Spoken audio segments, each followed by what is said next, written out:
around the world due to COVID-19 pandemic, but Adhivakta Parishad Punjab has continued with their working through online mode. We started with online study circle concept as a part of our knowledge sharing platform. Adhivakta Parishad Punjab has continued 8 online study circles up till now under the guidance of Shri Baldevraj Mahajanji, Senior Advocate, Advocate General Haryana, and our Zonal Secretary Shri Padam Kant Dwivedi. Lawyers, professors, and students from entire state of Punjab and neighboring states like Haryana, Himachal, J&K, Rajasthan have attended our sessions as a part of our study circle. Today, after the great success of online study circle, Adhivakta Parishad Punjab is honored to start the lecture series in the name and memory of Honorable Justice Dharamveer Sehgal. Apart from his great advocacy skills, Justice Dharamveer Sehgal was known for his administrative qualities. Finally, in the year July 1985, he was elevated to the bench as Judge Punjab and Haryana High Court. He was the pioneer in establishing Adhivakta Parishad in North India, as he was one of the founding members of Akhil Bharatiya Adhivakta Parishad, along with other legal luminaries. Today, to celebrate and inaugurate the first session of our lecture series, we have his son, Honorable Mr. Justice Suvir Sehgal amongst us as his family member. We are privileged to announce that Honorable Mr. Justice Anil Khetrapal have consented to give first lecture for this lecture series. We are grateful to Lordships to have granted us time for sharing this wonderful thoughts for today's topic on female succession under Hindu Succession Act. Now, for the inaugural session, I introduce you to Honorable Mr. Justice Suvir Sehgal. Justice Suvir Sehgal was born at Amritsar to late Shri Justice D.V. Sehgal and Shrimati Rani Sehgal. Justice Suvir Sehgal has more than 31 years of experience in legal practice. After completing his BCom honors in 1985, he completed his law degree from Punjab University in 1988 and was enrolled as a member of Bar Council of Punjab and Haryana in August 1988. Within few years of joining his profession, he was unanimously elected as a treasurer of Punjab and Haryana High Court Bar Association. During his years of legal practice, he handled diverse cases before Punjab and Haryana High Court under civil, criminal, constitutional, service, labor, and property matters. He remained senior standing counsel for Chandigarh administration for 2.5 years and worked as Additional Advocate General Punjab for about 10 years. Further, he had the distinction of being on the senior panel of Government of India. He also represented various boards and corporations, both Punjab and Haryana. He lent his expertise as a member of the Building Bylaws Committee set up by the Chandigarh administration to carry out amendments in the Punjab Capital Building Rules 1952. Finally, he was elevated as Additional Judge of High Court of Punjab and Haryana on 26 October 2018. So now, I call upon Honorable Mr. Justice Suvir Sehgal to kindly grant us the permission to begin with the lecture series. Thank you, Mr. Vyas. Please. Thank you, Mr. Vyas. I thank Adhivakta Parishad for starting the lecture series in the memory of my late father, Justice D.V. Sehgal. I welcome everyone who has spared their precious time to be with us today for the inaugural session. My special thanks to my very dear brother, Justice Anil Khetrapal, the keynote speaker of today, who has consented to deliver the first lecture of the series. My father, Justice D.V. Sehgal, was a self-made man who achieved success in life by his own grit and determination. He had a turbulent childhood. His family was dislocated during partition from northwest frontier province, now in Pakistan, and then settled at Kapur. He lost his parents soon thereafter, and he had to shoulder the responsibility of bringing up his younger siblings at a very young age of 15 years. He continued to pursue his education and work at the same time. He did his law from the Punjab University Law College, Jalandhar, in the year 1960 and started practice as a pleader in the district court at Amritsar. He was enrolled as an advocate with the Punjab Bar Council in 1963. Soon he became a popular member of the bar and was elected unopposed as Secretary, District Bar Association, Amritsar. He shifted to the High Court in 1971. By the dint of his hard work and labor, he established himself as a successful lawyer. He was elected as Vice President of the High Court Bar Association in 1977 and then its President in 1981, which office he held for 3 years. He was designated as Senior Advocate in 1982 and was elevated as a judge in 1985.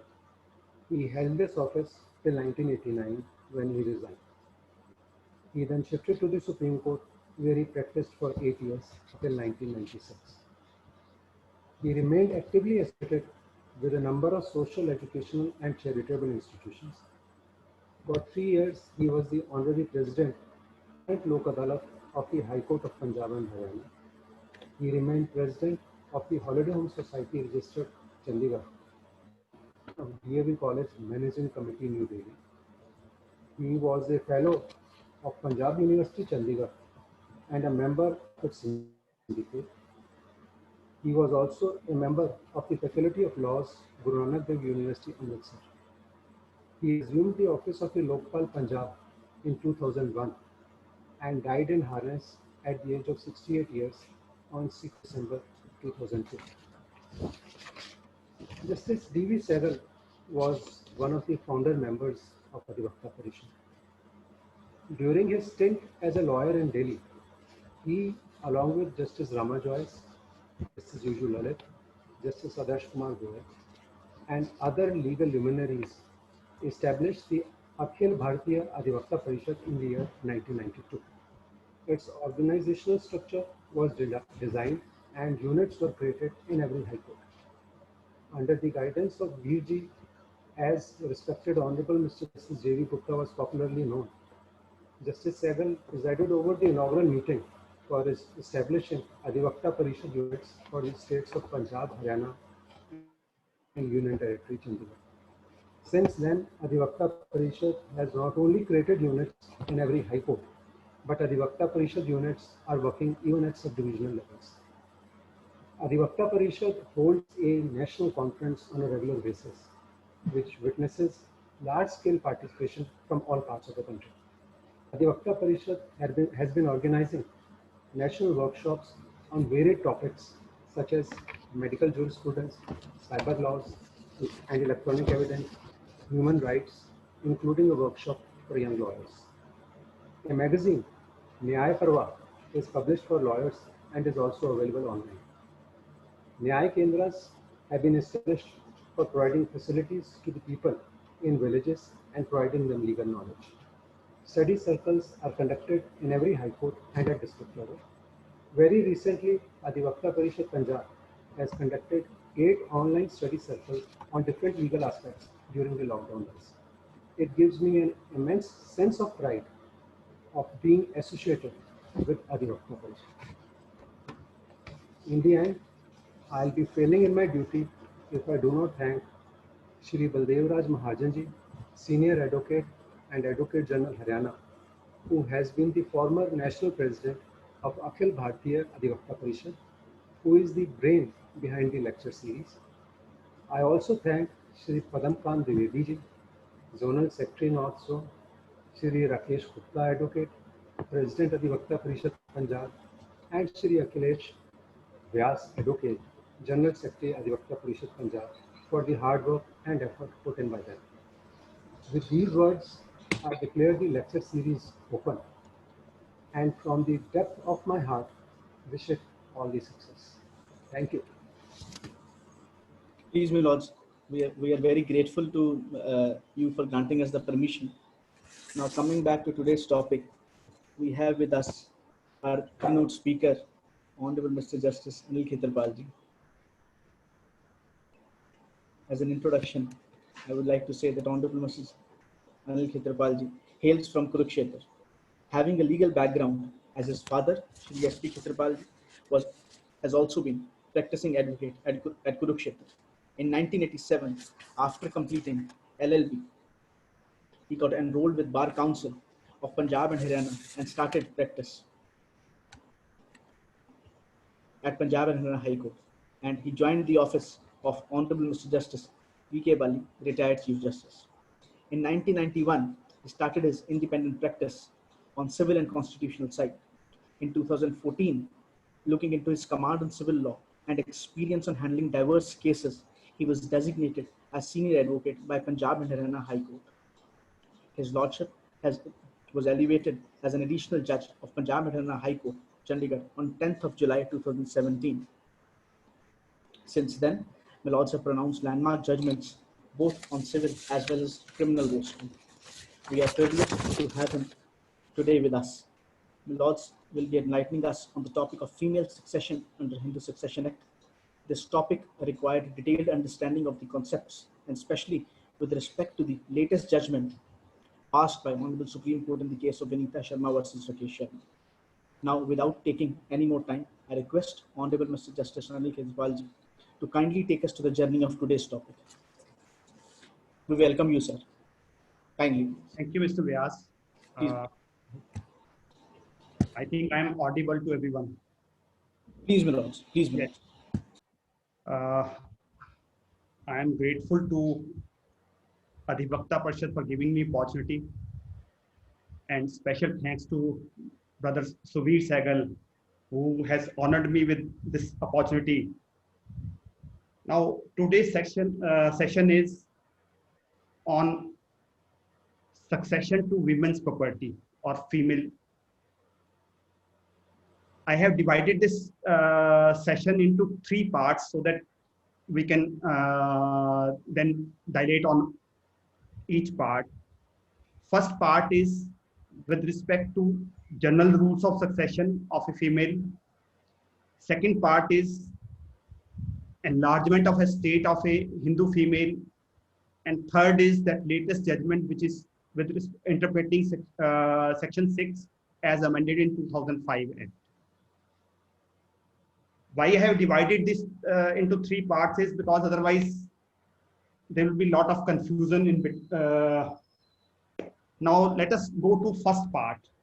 First part is general rules of succession in case of female Hindus. At the outset, I must clarify that the schedule attached to the Hindu Succession Act, class 1 and class 2 heirs, is not applicable to females or women. If we see schedule, it has a reference to section 8 of the Hindu Succession Act. Section 8 is only with regard to males and not females. So first thing we must understand is that class 1 and class 2 heirs is not concerning succession of Hindu females. Number 2, section 15 provides that the first category would be, successors would be sons, daughters, including children of any predeceased son or daughter, and husband. So first category is sons, daughters, and husband. This is the first category, or we can say these are the class 1 heirs for the for a female Hindu. Now second category is heirs of husband. Third category is heirs of not heirs, the mother and the father. Fourth category is upon the heirs of father, and fifth category is upon the heirs of mother. Now, why this has been divided, you will come to know once we go to subsection 2. Subsection 2 is with regard to exceptions created or explanatory by which the succession would be regulated. For a female Hindu, a special provision has been made. If the property has been inherited from father or mother by the female, then in absence of her own children or grandchildren from predeceased children, the property would revert back to the father or mother. That means whatever has been provided in section 15(1) would not be applicable if the property has been inherited from by the female from her father or mother. Second part is that if the property has been inherited by her from her husband, that means she is widow and she has inherited something from the husband. If that is the case, then in absence of her own children or grandchildren of a predeceased children, the property would go back to the husband. It will be deemed that husband is alive, and then accordingly it will go to the heirs of her husband. That is the basic broader idea behind section 15. Now, two things please note so that then we proceed to in subsection 15 in subsection 2 of section 15. There are two significant things which must be taken note of. One is that in clause 1I of subsection 2, husband has been excluded. That means if a female has inherited the property from her father or mother and she does not have a children of her own or a grandchildren, then poor husband is excluded. He doesn't get anything.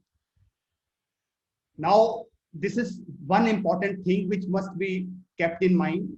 Second thing is that subsection 2 would apply only if a female has inherited the property.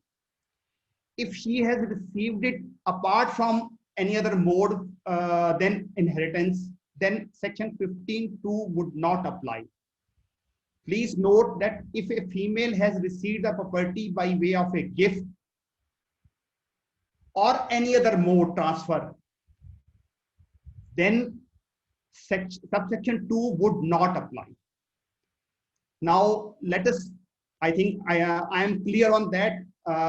Now, let us go back to subsection 1 of section 15. Why this various categories have been carved out. Clause A of subsection 1 talks of sons, daughters, including children of predeceased son or daughter, and her husband. They are preferred category apart over and above all others who have been mentioned in clause B, C, and D. They get the property in equal share. Suppose there is a one lady has one son, two daughters, and a husband. Then the property is divided in 4 shares, equal shares. One share would be what the son would be entitled to. Daughter would be entitled to each share, one each, that is 2 shares, and then one share would be husband. Now, situation can arise that one of his her children has died. If that is the position, what would be the rule? Then rule would be that it will be deemed that her son or daughter is alive on the day she dies, and whatever was her share, whatever she would that child would have got, that would be given or transferred to the children of a predeceased child. Now, if we then go to clause B, it talks of heirs of the husband. That has correlation with the clause 2I of subsection 2. Because if the property has been inherited by her from her husband and she dies and she doesn't have a child, then it will go to her husband's heirs. That means by legal fiction, the property would first revert back to the husband it will be deemed that the husband is alive, and then accordingly it will go. Similarly, if the property has been received from her father or mother, clause C would apply. And the property would go to her mother or father, whosoever is alive. Now, similarly, if property has been received from her father or mother, but both are not alive, then it will go to the heirs of those mother or father, as if the mother and father were alive and property is going. That is called, why it is called, the property reverts back to the person from whom she has inherited, and then it is further distributed. One thing which I forgot and I must emphasize at this stage only, clause 2I of subsection 2 of section 15 talks of inheritance from her husband as well as father-in-law. I forgot to mention that. Please take a note that subsection clause 2I of section subsection 2 of section 15 is with regard to inheritance of property from her husband as well as father-in-law. Okay. Right. Now, I think with this we go to next section, which is section 16. Section 16 deals with order of succession and the manner of distribution among the heirs of a female Hindu. I think I have explained it, but I will just elaborate this. This talks of 3 golden rules.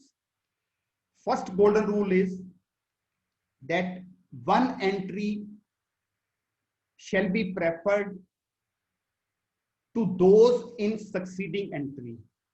Now, if we go back to section 15(1) clause A, in first entry, the heirs are sons, daughters, including children of a predeceased son or daughter, and husband. So first rule is that if there is anybody in clause A, then property would not go to clause heirs mentioned in clause B, C, D, and E.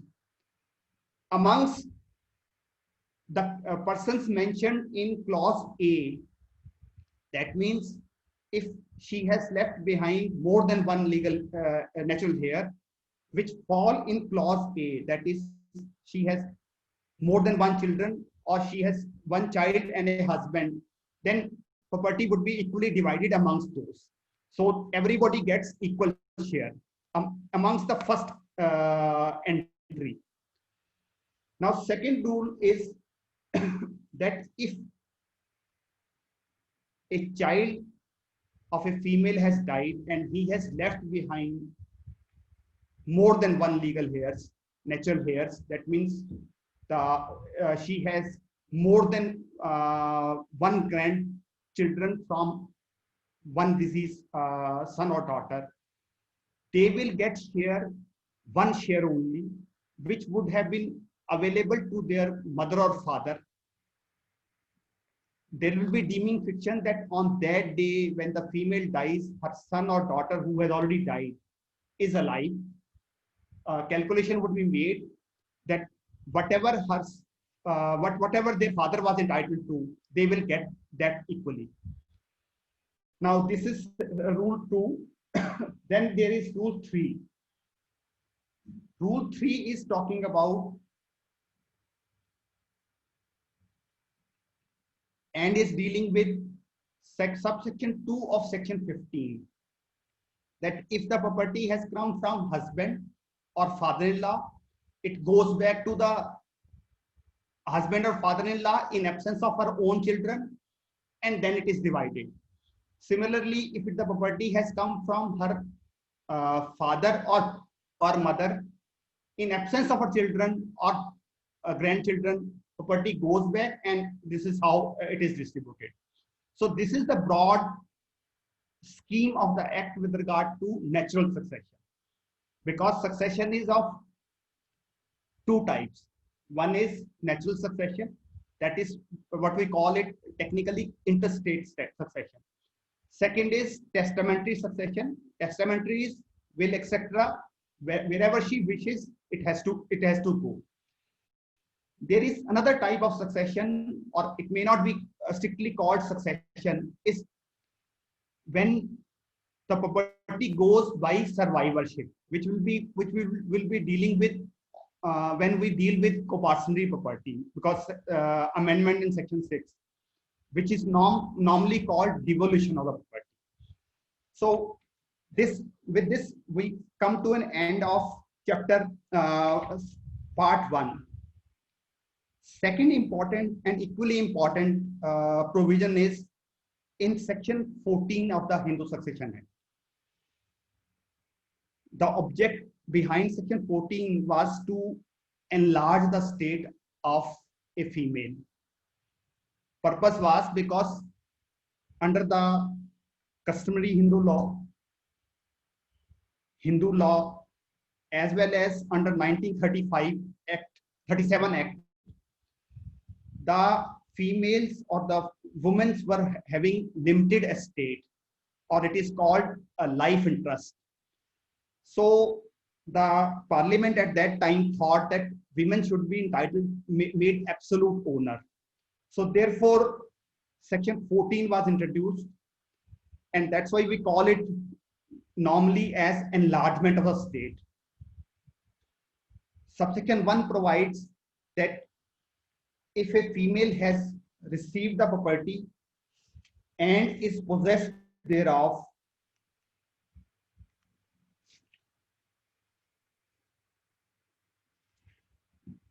as a limited owner either before or after the act, she would become absolute owner or full owner of the property. Subsection 1 of section 14 has an explanation which talks of that if the female has received the property movable or immovable by inheritance, devise, partition, in lieu of maintenance, arrears of maintenance by way of gift, etc., then it will be she would become absolute owner. Now, celebrated judgment interpreting this section 14(1) and section explanation there to all of you remember, I can just refer to that. That is in V. Tulsama and others versus Shesha Reddy, reported as 1977, 3 SCC, page 99. This is a 3-judge judgment where elaborately section 14, its scheme, its explanation was discussed, and ultimately the 3-judge bench held that wherever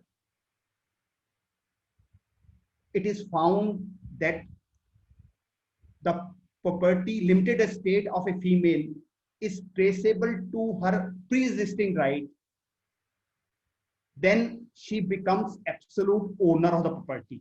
And section 14(1) operates, and she becomes her estate becomes enlarged. She doesn't remain limited owner.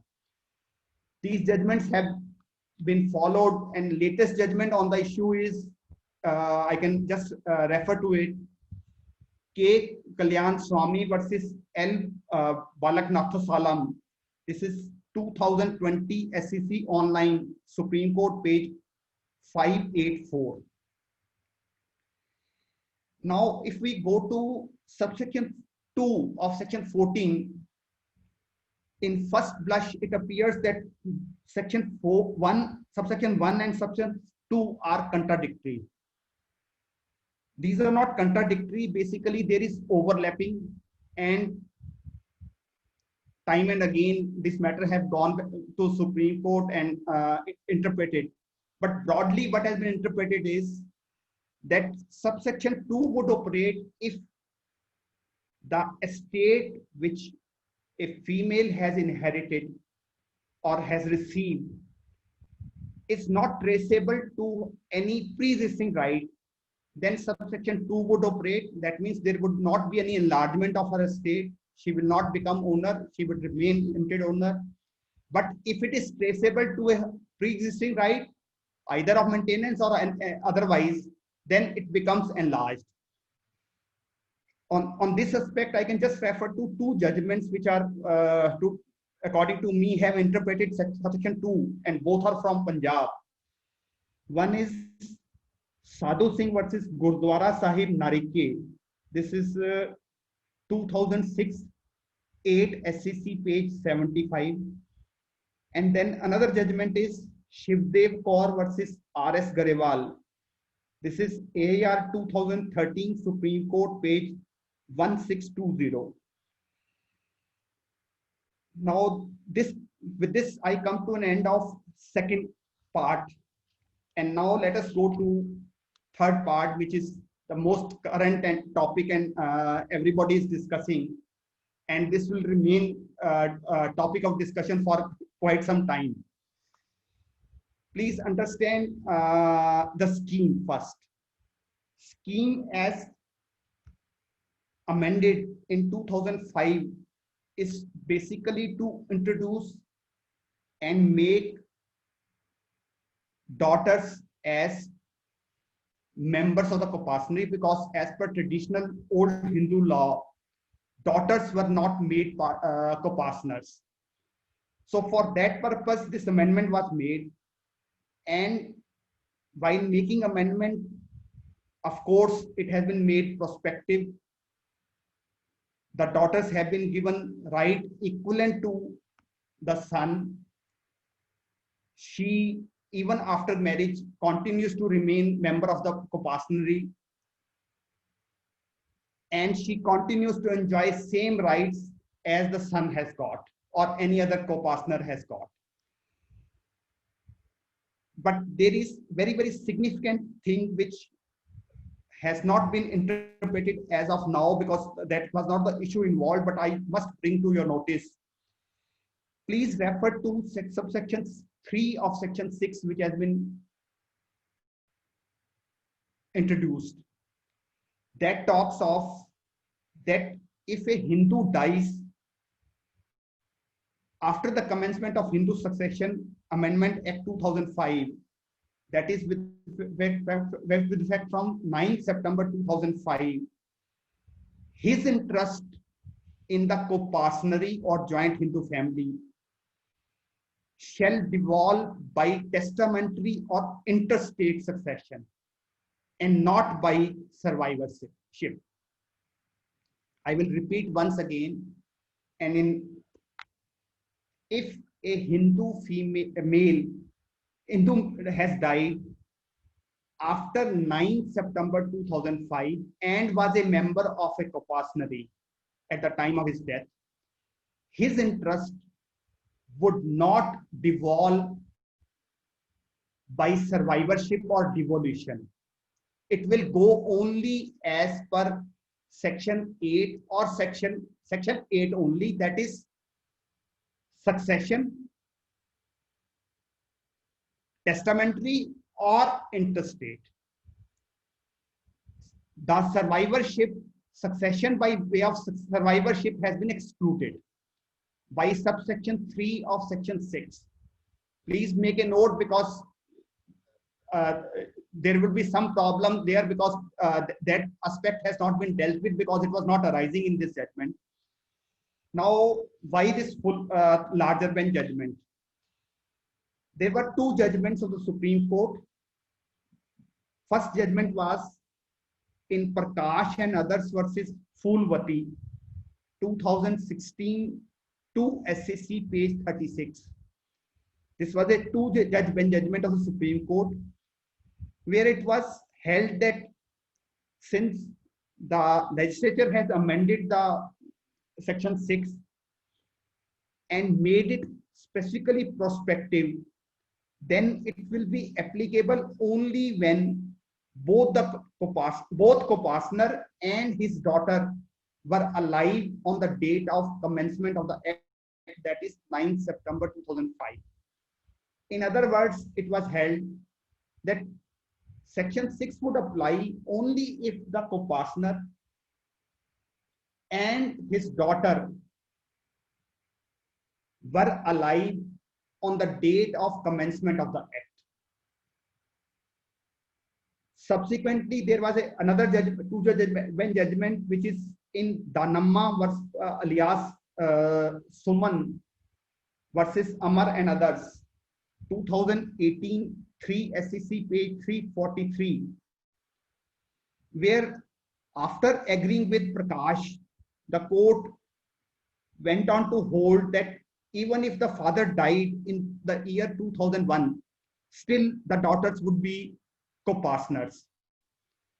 So this division bench in Danamma, rather than referring the matter to larger bench while taking a different view, followed Prakash, but still held that if the father has died even before the amendment, still the daughter becomes a co-partner. Now, impelled by this difference in views, the matter was referred to larger bench, and now recently in Vanita Sharma versus Rakesh Sharma, 3-judge bench has given a detailed judgment, and I would say very elaborate and thought-provoking judgment. And ultimately, what has been held is, I can just take you to the conclusion that would be relevant.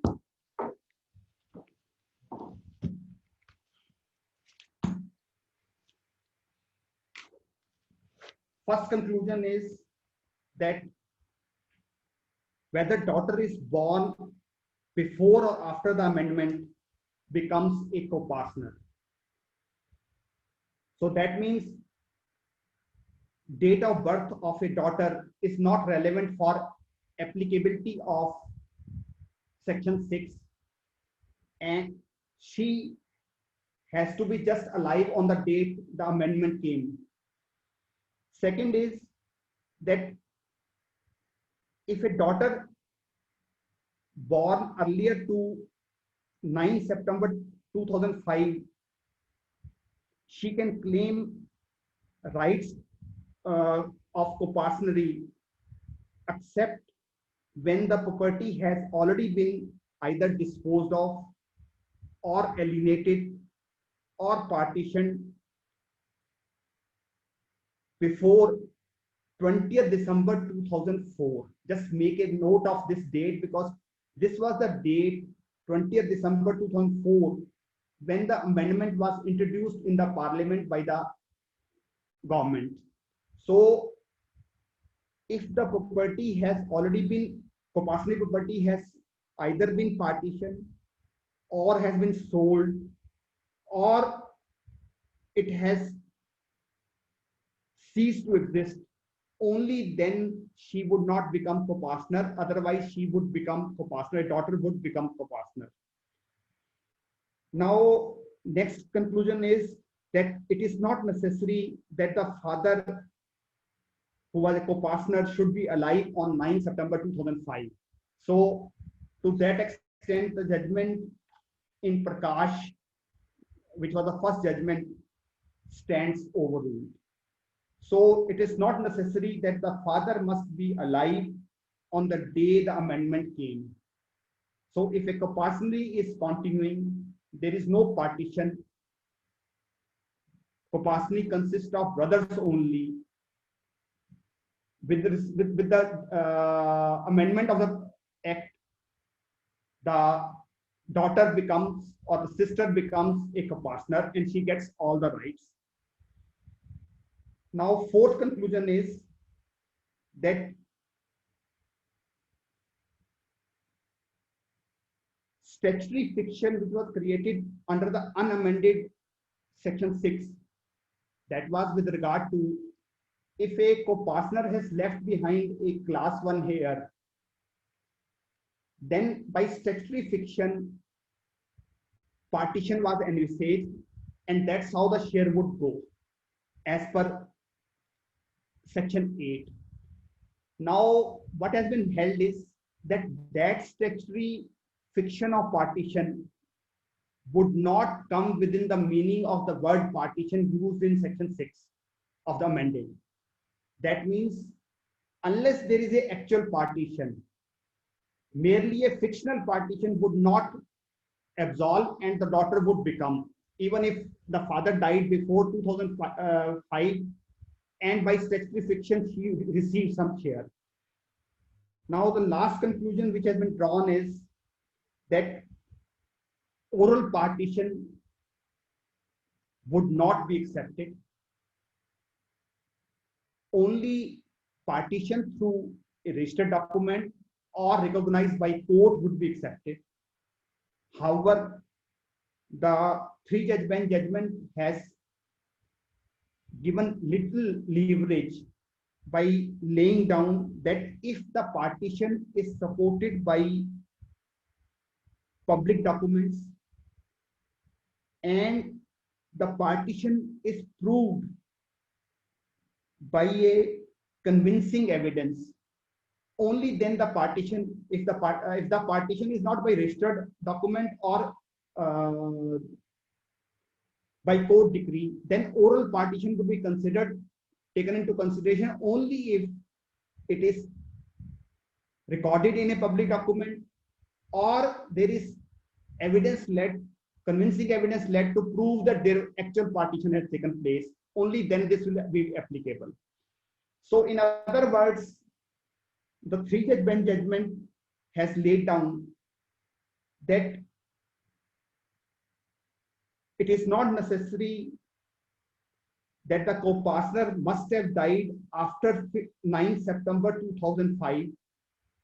Even if he has died before that, still the daughter would become co-partner.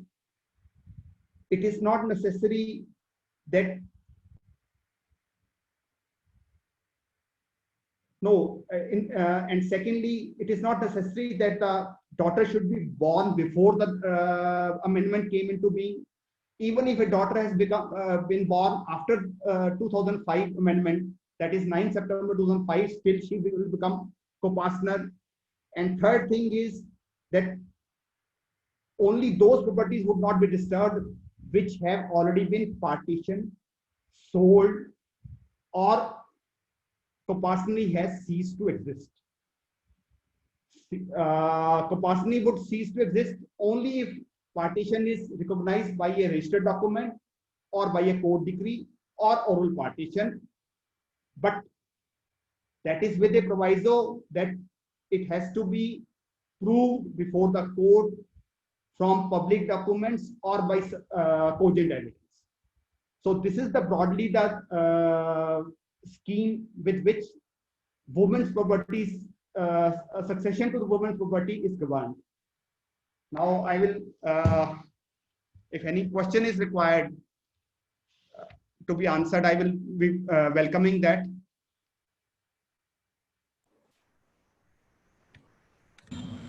Great for me, Lord. Yes. There are some questions which have been asked by our viewers. First question is from Advocate Niru Thiriza from Mohali. She wants to ask that if the mother got property from her mother and husband both by way of will, and she further gives the same to her grandson, can her daughter challenge the transfer in the name of grandson? Challenge can always be there. That's why the advocates are there. See, you are talking about, because she has asked a question with regard to testamentary succession. Testamentary succession is always permissible because she is absolute owner. As per section 14(1), she has been made owner. Once she is owner, she can give to anybody, she can will away the property. Section 30 has not been excluded from operation. Section 30 talks, Hindu Succession Act, Section 30 talks of testamentary succession. Testamentary is by way of will. That can be always be done. But challenge, of course, can be done saying that the will is not surrounded by suspicious circumstances, or will is not was not executed by her, or will is forged. One can do that. Thank you, sir. Next question is from Mr. Rahul Raina, advocate. He wants to ask that will there be any impact of latest judgment of Honorable Apex Court and Vinita Sharma case on the co-partnership property? There would be certainly, sir, if a copartnership is existing from on 9 September 2005, then this three judgments say that the daughter becomes a co-partner and she gets equal right to that of son. So it will certainly affect. Everybody's share would go down because co-partnership, the shares would keep fluctuating. The moment a new co-partner comes, share would diminish.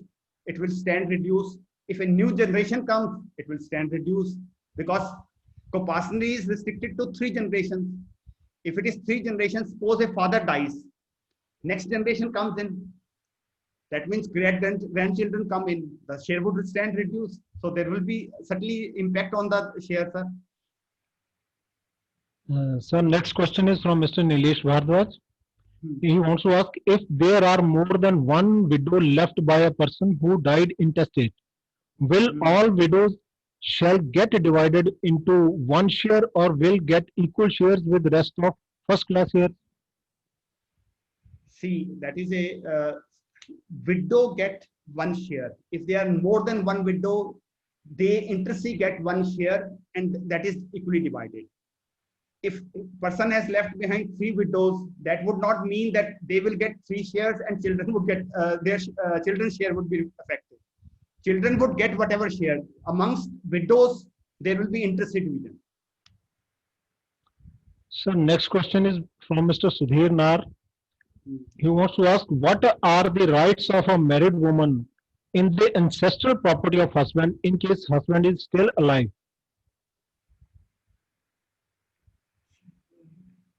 She then that is not a question on this topic, but I will just try to answer, attempt to answer. The wife has a right in the ancestral property, but she doesn't have a right to seek partition. She will be entitled to share only once her husband dies or somebody else seeks partition, because Supreme Court has said that wife gets an equal share to the son, but she doesn't have a herself right of partition. She cannot claim partition till other co-partner seeks partition. So yes, next question is from Mr. Chandramohan. He wants to ask, is it true that ancestral property once divided becomes self-acquired? If yes, then what is the status of daughter who don't receive any share in the partition? See, again, this is not the topic, but I will just try to explain whatever is my understanding. Once a property is divided by meets and bounds, it becomes individual property. Yes, probably the council is confused with the fact that if a property is inherited, the person inherits the property, ancestral property, and the son is born to him, then the son of that person gets a birthright, because then the ancestral property or co-partnership revives.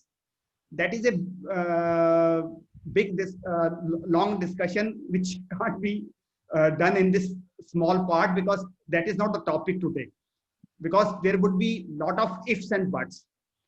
That is not related to women's right. Right? So we'll discuss it on some other day, sir. Thanks a lot, Milord. That's all with question and answer session. And now I invite Mr.